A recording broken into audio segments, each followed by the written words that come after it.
Вопрос. Какие выражения могут косвенно указывать на развод?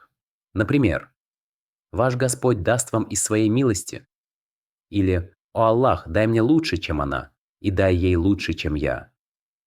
Ответ. Косвенными словами развода считаются любые фразы, которые могут означать расставание, даже если напрямую не содержат слово «развод». Однако, чтобы такой развод считался действительным, необходимо два условия – наличие намерения развестись и использование фразы, способной на это указать.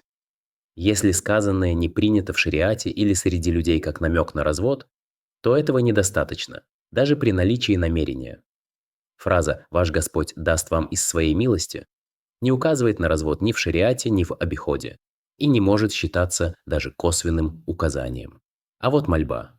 «О Аллах, дай мне лучше, чем она, и дай ей лучше, чем я» может быть воспринято как косвенное выражение развода. Если при этом у мужчины действительно было намерение развестись, то развод считается действительным, а если намерения не было, то развод не засчитывается, Аллах знает лучше.